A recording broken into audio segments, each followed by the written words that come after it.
Raising teenagers is hard. Understatement of the century.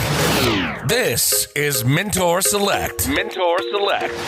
Parenting teens to be successful adults. Mentor Select serves parents who are raising teens. Every week, Derek interviews leading experts that work with teens, educators, counselors, mentors, and authors to give you practical tips, strategies, and resources that you can incorporate immediately to better connect and understand your teen. All while parenting them to be successful adults, focusing on social and emotional development, something that's left out of the classroom, but not in ours. Be sure to subscribe, share, and rate. This is Mentor Select, and this is your host, Derek Phillips. All right, parents, welcome. Today you are in for a real treat. We have Keiland McClanahan, the National Desktop Support Manager, and he's here really to share a story. It's kind of going to be a different twist to some of our previous interviews of people who are dedicated working with teens. But I feel that Keiland has such a powerful, inspirational story that can provide parents some insight into things they can do to really keep their kids on the right path. And if they venture off onto the wrong path, how to get them back onto the right path. So welcome, Keiland.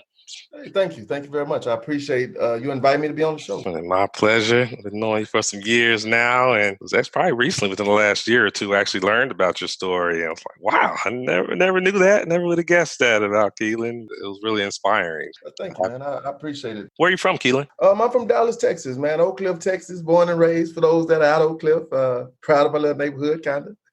All right. Oak Cliff, Texas, Dallas.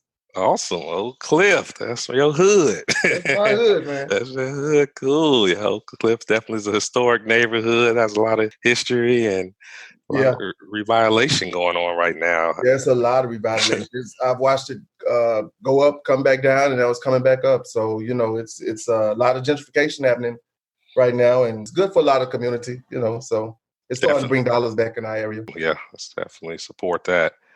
Now, Keiland, as I mentioned, the audience for this podcast is parents, and a lot of them are raising teenagers. And one challenge I know that a lot of parents have is really connecting with their teens and communicating with them.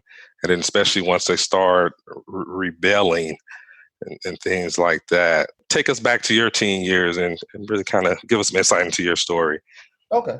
I can do that. So, like you said, to give you a little insight to my story, back in a bunch of years ago, when I was, 17? Okay. Yeah, I was about 17 years old. So, me and a few friends of mine, we were hanging out. We grew up together. We've been friends since first, second grade, honestly. So, it's been about that long. We had been friends. So, one summer, the summer of our junior year, we decided to get on we had a dumb idea. I'll be honest with you. It was a dumb idea. It was hey man, let's go try to make some money for the summer. Now, mind you, we're playing sports. We're really good athletes. Colleges are knocking at our door. And we're really getting ready to, enjoy our senior year of high school and go play ball somewhere, or go do something, start the next chapter of our lives. About April or May of that year, right when school was out, we get together. We decide, hey man, we want to make some quick money. We hear about some other guys in our neighborhood. They start robbing a few things and they making quick money. And we used to always kind of be around them. We wasn't friends. We were cool with a bunch of them. We either gambled together, teenage stuff, shooting dice, stuff like that. So me and my two friends, we decided, okay, well, we're going to go and we're going to rob something. So we robbed a couple of places. Well, it was more than a couple, honestly. Suffice it to say, by the end of the summer, getting ready to go into my senior year, all of us were incarcerated. I had 5 aggravated robberies pending. Between the 12 or 13 of us, we probably had about 28, 29 aggravated robberies. And this was the course of the summer. So at that point, it was us going to jail. And it was a very high profile case. They made a movie about it, and they didn't put everybody in it, which I'm actually kind of thankful for. But they made a movie about it. They still talk about it to today because the high school was Carter High. And they had several All-Americans on the team. One of the guys that was in trouble with me was one of the All-Americans. Bunch of scholarships coming out of the team. So They had an incredible program, all kidding aside. And so I went to Hillcrest, me and my friends, but we knew these guys. At one point, one of my friends, he started doing stuff with these guys. So they put us all in together. So so it's kind of like y'all ran in the same circles, but not yeah, go we to were the the same same school. company. We grew up in the same neighborhood, and I would catch the bus out to North Dallas to go to Hillcrest, but every night I caught the bus home back to Oak Cliff to my neighborhood. So, summertime we were all together. We all knew each other. We were all in the same circles, per se. By the end of the summer, I think by September, we were all in court getting sentenced to prison. So a lot of us got prison.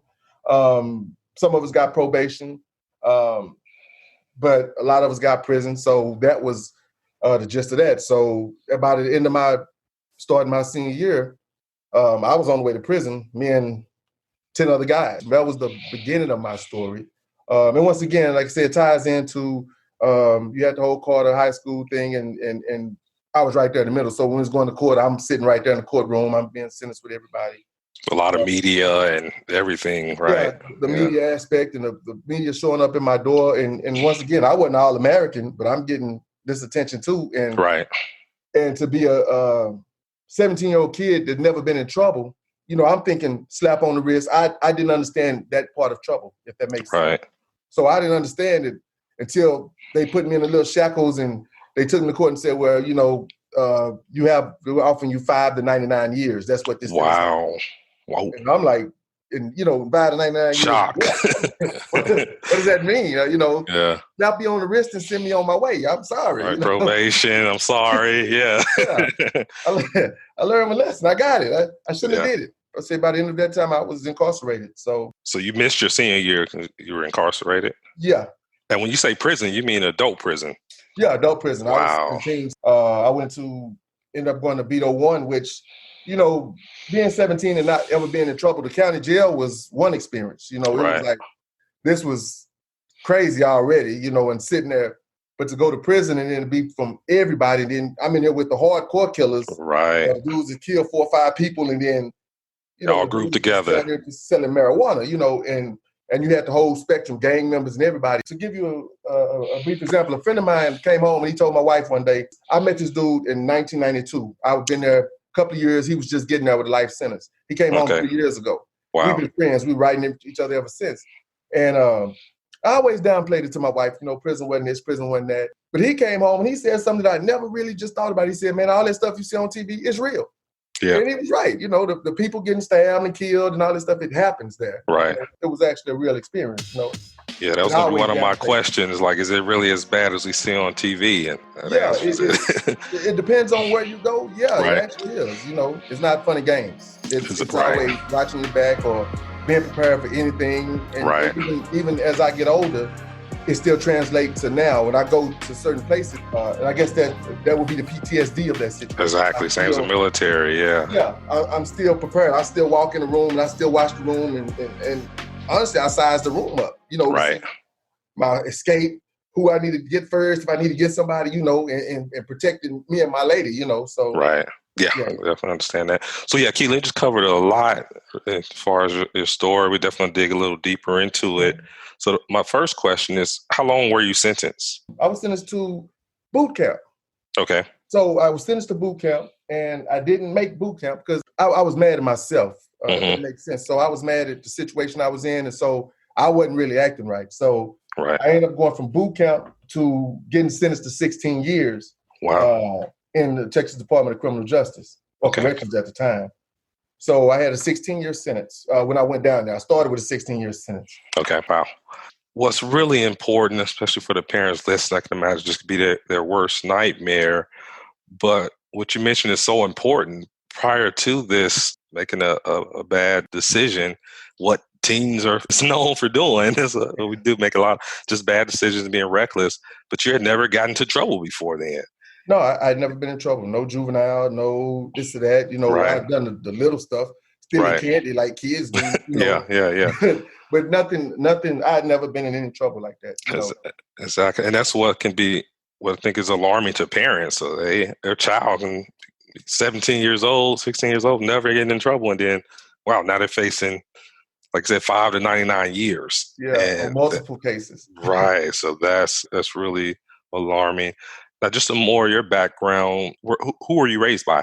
My parents, my mother and father. Well, my mother and stepfather. And they were good parents. They were really good parents. They gave us the world. Me and my 2 brothers. They did everything they could. Right. And just real quick, even at one point, my mother, when she came to visit me one time, she cried and she wanted to know where she failed me. And I had to explain to her that she didn't do anything wrong as far as parenting goes for me.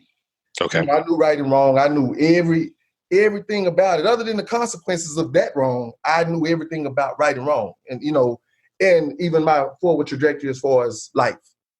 Right. So it was me making a bad decision, because sometimes as parents, we'll put that on ourselves when our kids make a bad decision. And she was trying to do that, and I had to stop her on that one. Yeah, that's really important. I'm glad you brought that up. I certainly was going to go that route as far as, I'm sure parents, when they're in that situation, they may ask themselves, like, hey, what could I have done differently? And yeah, you just summarize this. Nothing she necessarily could have done differently. Yeah. It's just, hey, we are also a product of our environment, and we're exposed to things growing up. And as teenagers, we don't always make the best decision. Our brains are still developing. Yeah, that's really what it comes down to in your case. Yeah. Also, everybody jumped off the cliff. I was like, yeah, well, I guess I'll jump off the cliff too. Peer pressure could be yeah. it could really be powerful. And then also, just trying to fit in with your friends. And and it's something I can relate to, in the sense it was probably around my junior year. I had a group of friends who had started robbing Popeyes, Burger King, just several of those type of establishments. But for me, I didn't get tempted to join them in doing that, just because I was just so heavily involved in track and stuff like that. And even though I was poor, I could have used the easy money. I didn't get involved in that realm, but I definitely made bad decisions that I could have ended up in prison. Yeah. So that's something where I always look at not being judgmental, because oftentimes you have people who would judge others who you really probably made the same mistake that other people made. Just because you didn't get caught, somebody didn't get caught, it doesn't give you a right to judge someone that got caught. So that's something I've always been conscious about, because I made tons of mistakes, still make mistakes today, but definitely as a teenager, I made a lot of bad mistakes. Yeah. And fortunately, it didn't wind up in me going to prison.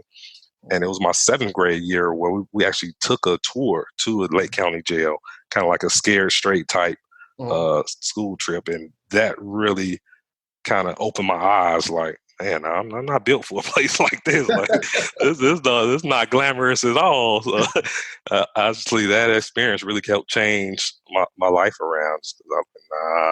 I know that I'm heading down that wrong path. A lot about your story that I can relate to. For parents who are listening, what can they do to help their kids avoid going that route? I know some of it's just out of control, like you mentioned, but what are some things that come to mind that you think parents can do, just generally speaking? I'm glad you asked that question. That's a good question, man. One of the biggest things I learned and what I needed was sometimes for my parents just to listen. As good as I enjoy my parents and their parental skills, sometimes they didn't listen to me.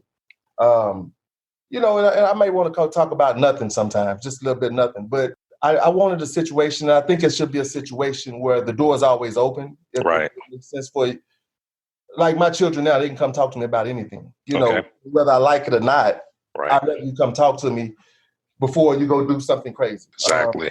And I think keeping that lines of communication open, even if you don't like what you hear, being able to listen to them, hear where they're going with it, and express how you feel about it, without screaming at them or fussing at them, but having a conversation with them, especially younger adults when they start hitting 16 or 17 and really start to smell themselves. Yeah. They think they're grown. Right. So you have to talk to them a little bit different than when they were 13 or 14, scare them, Exactly. It's different because they're hanging around older friends. Right. So I believe keeping the lines of communication open with them, still trying to do activities with them, and it's not for something that you and him or her like to do. You don't stop that process. So they can always see you and they'll always remember those good times they had with their mom or with their father, and you always try to do that with them. Kids tend to, and young adults tend to remember those more than anything. Even when they're in the worst times, they'll remember the good times they had with their parents. Absolutely.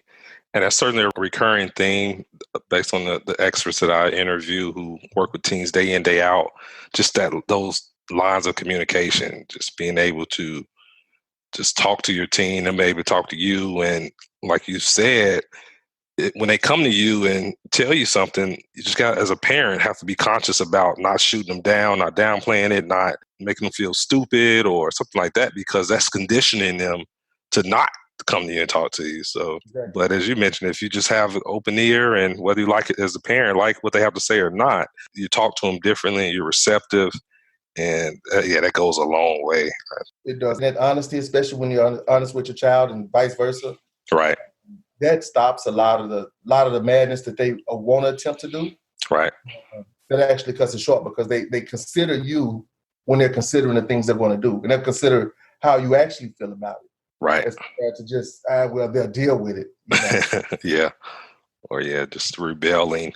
Yeah. And I like how you mentioned, as far as parents having to make that shift once their teens get later in those teen years, to talking to them differently, treating them more like an adult and giving them more responsibility and respect and freedom versus still talking to them like they're little kids. Yeah, they're going to rebel against that, close off. How long did you end up serving of that 16-year sentence?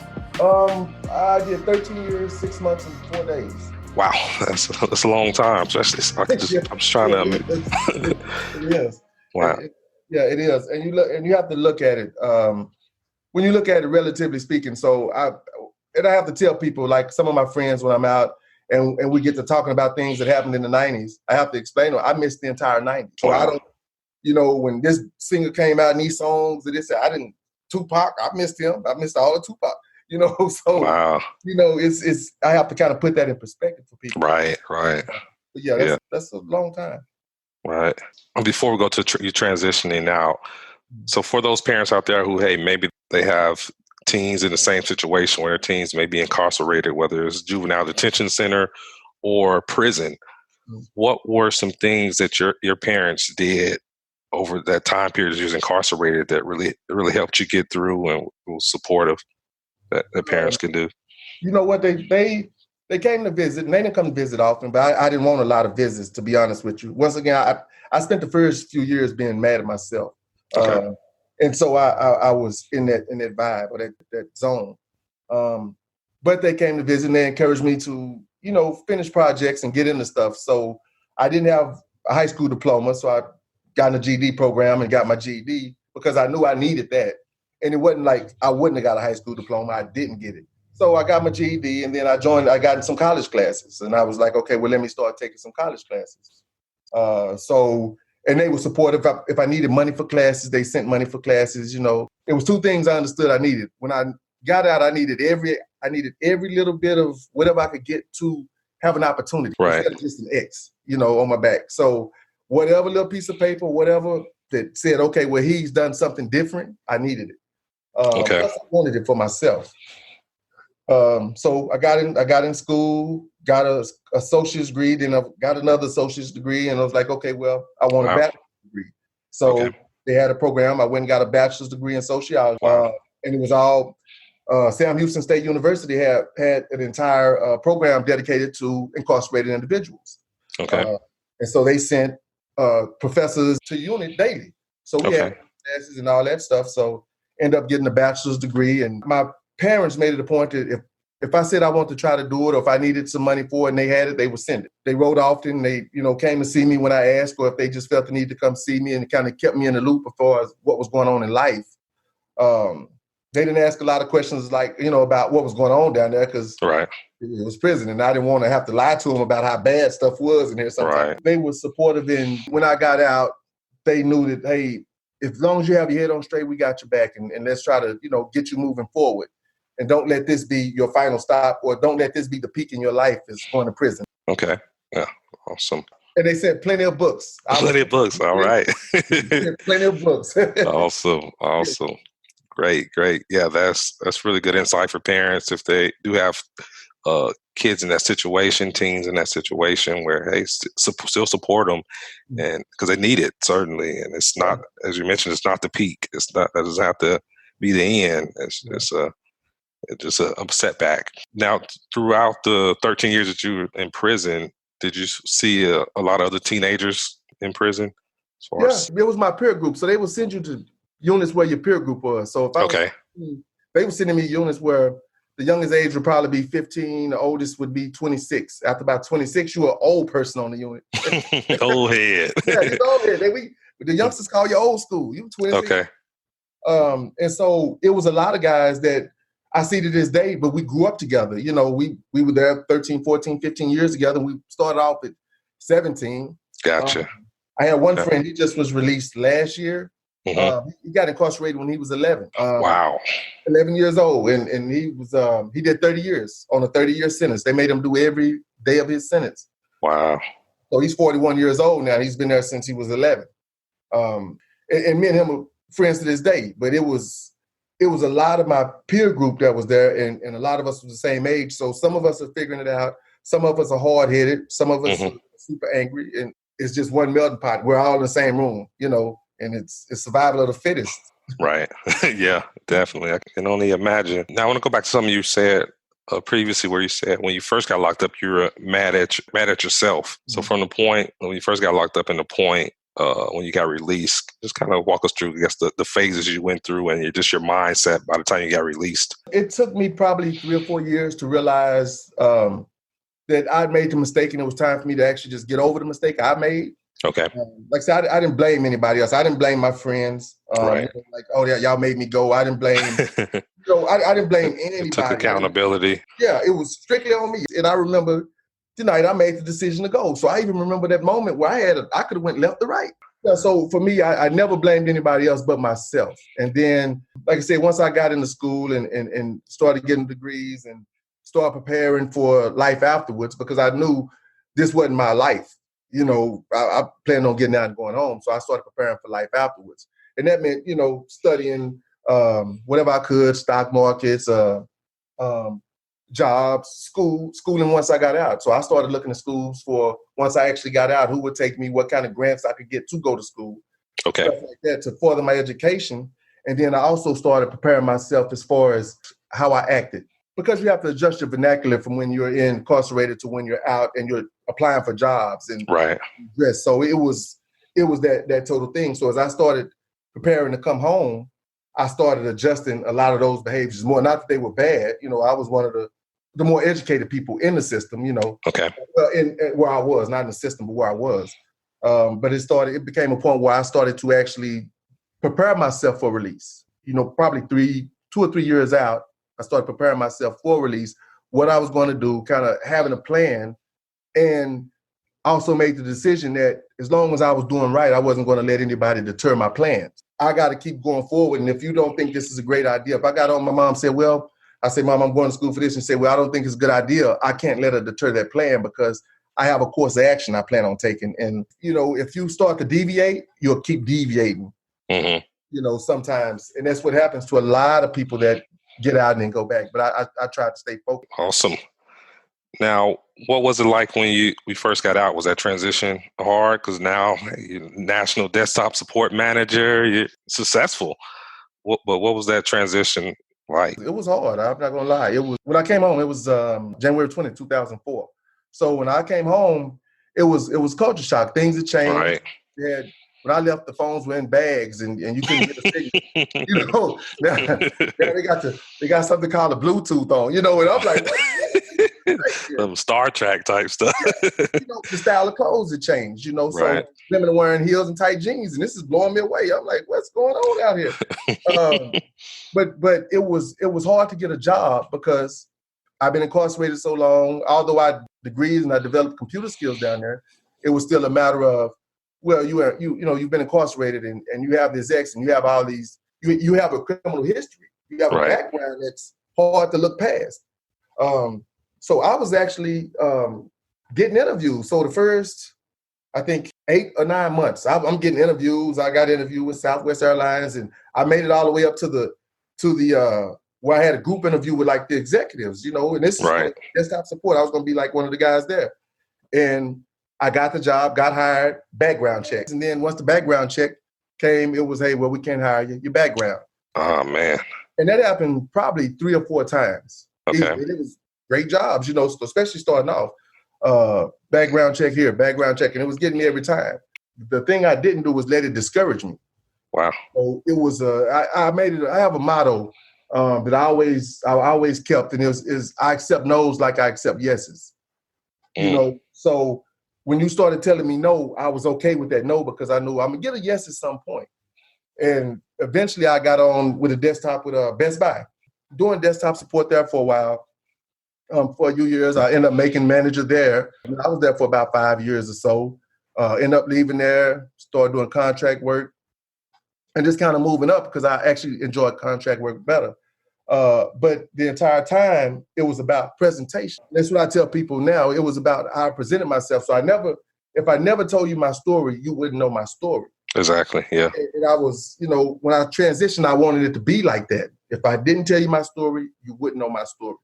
And when I started getting jobs and over the course of the years, my background became less of an issue because I had the experience. Right, and the track record. Yeah, and the track record. And then I had people that would vouch for me, Right. Here, he's incredible. This guy here, based on the people I'm meeting professionally and what they're doing. So it became as I started to move up and progress in my career and meeting more people and getting better job opportunities, I would take them. But in the beginning, like I said, when I first came home, I took every job. If it was $5 an hour working at the fair, I was at that job. I didn't hesitate to do it. $10 an hour to help you do your yard work. I was over there because I didn't have any income. Right. Better than nothing. And I stress that to people, especially that are coming home now that I see or meet. Something is better than nothing. It's going to be very rare to walk out and get that $25 an hour job you want. Right. It's rare. It happens, but that's a rarity. But to go and get a job that you need until to get the job you want, that's what you do. And everybody wants to be a part of your success story. If you keep going, they'll enjoy your success story and they'll be a part of it. But that transition was hard in the first year. It was, I'm living at home. I don't have a lot of money, not a lot coming in, and I'm budgeting to a couple of $100 I'm getting a month, just trying to make it. And I had a good support system that wanted me home and wanted me to succeed. So that was big. What were some things your support system was doing to keep you encouraged, spirits uplifted? They fed me. But in the beginning, just giving me rides. They would give me rides. They would come, if I had a job interview somewhere, one of them would come pick me up because I didn't have a car at the time, take me where I need to be, pick me up. And it was the small things. If I had a little money for gas, I would give it to them. Some of them, even some of my friends, don't worry about the gas. We'll take, I'll take you and I'll pick you up. I had one friend, rest in peace. His name was Reese.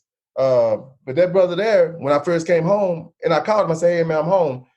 He came, picked me up, took me over to TJ Maxx or somewhere like that, brought me underwear, socks, stuff I didn't have. That's something you don't think about coming home. I didn't have underwear, socks, or anything. Right. He bought me underwear, socks, couple of pair of pants, couple of shirts. Wow. That was volumes for me because I didn't have anything. I couldn't fit nothing, from when I left, and I didn't have anything. So just that little thing, and I made it a point for other friends when they came home, I would make sure they had socks, underwear, couple of pair of clothes, stuff like that to get them started because it was started. But that was that type of support, and guys that came home before me that we were friends, they all made it a point to stop by and do something. Pay it forward. Yeah, they paid it forward, and that said a lot. And none of them came with, "Hey man, let's go rob a bank," or nothing like that. It was, "Okay, man, to get on your feet, you need a car, you need to borrow my car, you need me to take you somewhere." And same with my family, Awesome. So it was. Your support system is around you if you let them help. Right. And to those that don't want to help, they won't help you. They think you're going back tomorrow. So Keiland, he going back. But no, Keiland wasn't going back. Awesome. Now, what is, I guess, something that differentiates those who go back and those who don't go back? What do you think that is? Because unfortunately, a lot of people do go back to prison. It's kind of like a revolving door, that cycle. What do you think is the difference between those who do go back and those that don't? The biggest difference, man, is those who you associate yourself with. Okay. And it's while you're incarcerated and also when you're out. The ones that usually come back are the ones that associate themselves with the ones that still trying to do the same thing, still want to start the riots, and still want to do all the crazy stuff they were doing in the streets. Okay. The ones you don't see come back often are the ones that started reading books and started almost like a book club. They'll read a book and pass the book on to you. "Hey man, you got to read this," and so we can build about it. Like I said, when you get out, them the same ones that when you're trying to stray off the path, them the one that says, "Say, brother, well let me slide you a few dollars so you don't have to go do this." It's a lot to do with your associations and the people you associate with, whether you're in there and then changing your paradigm when you're out here. If you've been gone a year and when you come home, the same people you were with hadn't done any progression, they were exactly where you were. Yeah. They non-conducive for you, especially if you're trying to move up. If he didn't have a car, she didn't have a car when you left, and when you came home, they still don't have a car, and you done got a car again, and they still, it's the progression. So you have to surround yourselves or start being comfortable or getting yourself comfortable to get in those circles with those that have a little more than you, or doing a little better than you, or willing to throw great ideas out there that you can build on or learn from. Yeah. Good insight, definitely. And something I love what you mentioned about how your motto about accepting no's the same as you accept yeses. So you know that yes is coming. Was that a mindset you just always had, or you adopted later in prison, or because that's something that everyone struggled with at some point, as far as just that discouragement and accepting rejection. Yeah. So how did you adopt that mindset? It was a dude in the county jail. Okay. 17. And he said that to me one day. He asked me for something and I really didn't have it. It was some soups or something. It was something I didn't have. And I was like, man, you know what? I kind of felt bad, because I know he didn't get any money. And I felt bad. And I was like, man, I don't have it. And he cut me short. He was like, hey, man, you don't have to feel bad about that. And his exact words were, I accept no's like I accept yeses, man. So don't start trying to beat yourself up to feel bad about it. I'm okay. And that resonated with me. I was 17. That resonated with me my entire life. And Wow. I never forgot that moment. I can't remember that brother's name, but I never forgot that moment. And I was like, I sat back, I thought about it. And I'm like, that was something for me. And I started living by that motto. So, Look, yeah, that's awesome. Love that. Yeah, that's something we all can benefit from. Just that mindset, because especially as you mentioned, coming out and having a criminal record, being a felon, and those background checks. I mean, that would devastate so many people where like, man, they just give up and go back to crime. But just living by that motto, like, no, yes, it's coming. I know as long as I stick at it, stick with it, it's coming. So, and you got to be patient, man. And especially if you don't have any experience. Right. And I tell people all the time when they're coming home, if you don't have experience, you have to get the experience first. You might have the degree, you might have the trade, but you're going to have to get the experience, and you have to start at the bottom. You don't get to. Everybody don't get to start at the top. Yeah. No shortcuts. Yeah, it's no shortcuts. So you get the experience, but if your work ethic is there, they'll see you. They'll see you. Right. Exactly. And as you mentioned, then you'll have those people who are willing to vouch for you, and that goes a long way. Now, as we get ready to wrap up this interview, you're giving them, man, like I say, your story is just really inspirational. But for you, I know you mentioned initially you didn't really want to share your story or didn't want people to know your background unless you told them. For you, what was that shift where you feel comfortable now talking about it? I'm getting I'm getting older. Okay. And there's a lot of people that know my story, but I'm getting older, and I think at this point I'm realizing that even the little bit of it can benefit someone else. Right. It can benefit someone's kid, or it can benefit a parent if you're not the kid. But it can benefit someone else, and I'm an open book now. For the most part, I'm an open book. You can talk to me or you can ask me, and I'll tell you my story. But I feel like in the long run, it actually benefits someone. It can benefit someone as a parent or someone as a child. I'm raised 3 kids now. And so me having to do that and understanding that they could go left or right. I figure if somebody here, maybe they can pay more attention to what they have going on and pay attention to theirs. Or if you're a younger person, understand, man, this could happen to you. It's not all fun and games. Right. You don't get stars and stripes for being in prison. It's not like that. Yeah. It's not cool. Exactly. It's Yeah. not cool, man. Yeah, that's a really good point. I know a lot of teens may look at it, it's a badge of honor, but no, it's like you say, it's not fun and games, and it gets real once you're facing that long sentence and going to adult prison. And everybody doesn't get to come home from prison, man. You got to remember that. You get down there, that might be your last stop. You may get You may get sick and die. Everybody doesn't get to come home. So the day you walk out your house and you end up going to prison, maybe the last day you see home. Yeah. Some people don't realize that. Yeah, that's a good point. I mean, they didn't even look at it that way, but that's absolutely same way going to war. Like everybody not coming home from war, Yeah. not guaranteed. So, wow.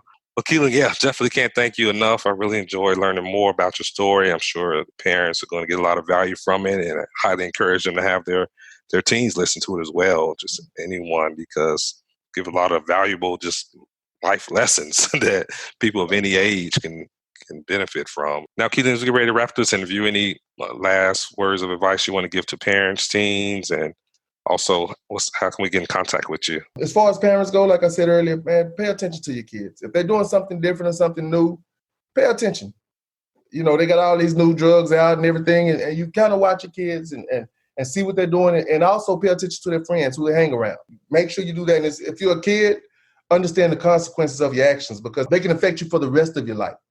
It's not just mom and dad can get me out of it. It's some things mom and dad, we can't get y'all out of. And we want to, and we want to hold you. And then sometimes we got to understand, in order to embrace you more, we have to let you go. We have to let you bump your head. And as much as we don't want to, as me as a parent, I understand I have to. You know, so that's some of the things I want to just impart. Pay attention to who you are, and also if you got to go, shoot for it. It's okay to get no's, man. It's okay to take some no's in order to get those yeses, because they're coming. If you want to reach me, I'm on Facebook, Keiland McClanahan, or you can reach me at KeilandMC at Gmail. KeilandMC, KeilandMC at gmail.com. You can always email me. I respond to my emails. And if you just want to talk to me or reach out, or you got some questions, or hey, I'm available. If I'm not available, we can schedule time and I can be available. Fantastic. And just one more gem you just dropped on us, and I want to reiterate is they just mentioned about it. Parents want to embrace their kids more. Sometimes they have to let them go and bump their head. I know that's very hard for parents to do and try to baby their kids and shelter them. But yeah, like you mentioned, sometimes you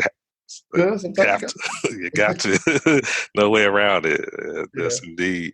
Also, I heard you host a YouTube podcast going on. Tell us about that real quick. Okay, so me and a friend of mine, we do a broadcast called a podcast called Buy, Try, Let It Die. It's on YouTube. And what we do, we're a couple of guys, we get together, we sip bourbons and we taste bourbons. And we try to get the notes from it, and we just have discussions while we're sipping the bourbons. We have a few guests on there on the show, but that's pretty much what we do. It's YouTube, Buy, Try, Let It Die.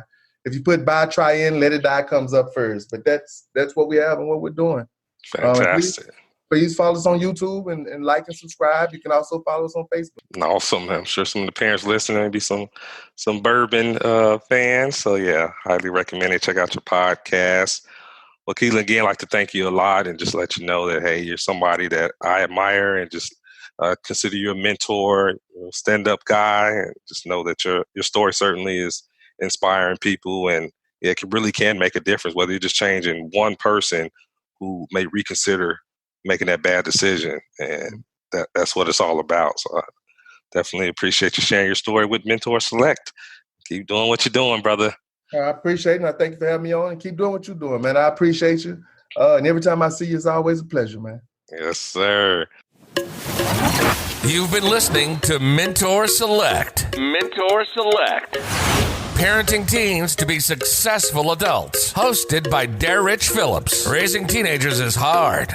Understatement of the century. We get it. That's why Derrich interviews leading experts that work with teens, educators, counselors, mentors, and authors to give you practical tips, strategies, and resources that you can incorporate immediately to better connect and understand your teen. That's why we do the show.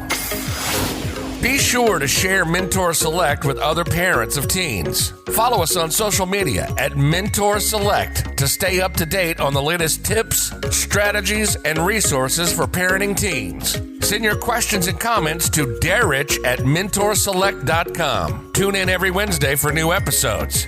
Till next time, this is Mentor Select.